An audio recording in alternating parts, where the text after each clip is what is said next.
Now, generally speaking, salad crops are hungry bunnies, so I'm going to dig through a barrow load of compost and some blood and bone.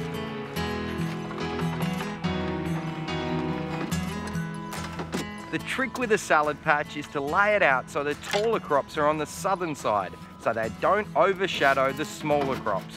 And put your faster growing crops to the outside of the bed. That way, they'll be easier to pick. A mixed bed like this can be good if you're tight for space too, because it'll still offer a range of produce.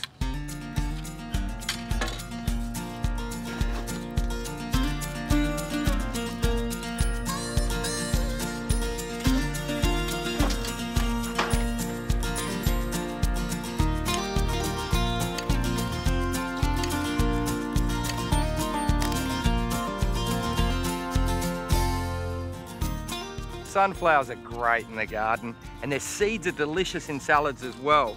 This variety here are Russian giants, and they can get up to 3 meters high, so they make a grand statement. Now, to be honest, it's a little bit late to plant these from seed, so I'm going with good established seedlings. Just pick a nice open sunny spot and plant them about 30 centimeters apart. Now, because it's the height of summer, it's a good idea to plant in the cooler parts of the day, or keep your seedlings constantly moist as you're putting them in the ground. Now, a great plant for the center of this patch is a little peepo pumpkin. This variety is called Gold Nugget.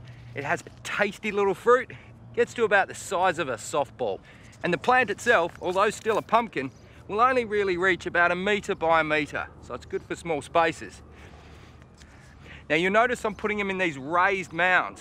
That's because cucurbits need good drainage when they're starting to establish. Pumpkin seed is great roasted on top of your salad or eaten raw as a garden snack. There are a few salad staples as versatile as the cucumber. Either pickled or raw, they put a crispy crunch in your lunch. Now, this variety is MARKETMORE76 and it likes to ramble, so it's going to need some support. That's what this is for.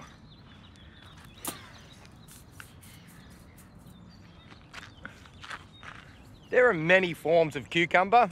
This one likes to climb, but there are bush varieties that are great if you've got a smaller garden, that even work well in a pot. Well, now all the larger crops are in, it's time for the quick growing salad items. Let us start with these.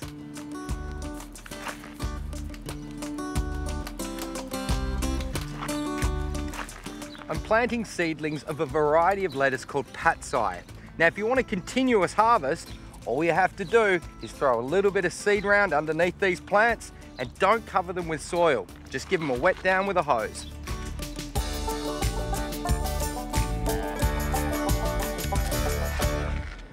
Now, I've got a good little space here to sneak a cheeky little crop of brassicas in. Now, this variety here is called Vitamin Green, which is very fitting because not only are brassicas super tasty, but you can actually feel them doing you good when you're eating them. Lettuce and brassicas are salad staples, but for a sharper flavour, try a bit of watercress. Now, this is the local species, but getting quick. It's so popular with the animals, it's actually on the threatened species list. Cress makes a great companion plant to go with your brassicas. And I've got seed here, I'm just going to sprinkle it around my existing plantings.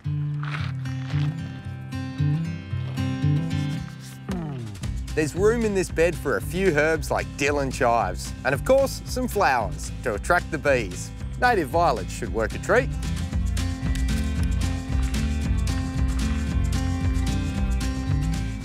Well, that's my summer salad patch sorted. As I said, most of these crops are hungry, so make sure that you give them enough food and water. Just don't overfeed your cucumbers and pumpkins, or you'll get a lot of leaf and very little flower and fruit. Well, for now, it looks like my summer salad days are here again.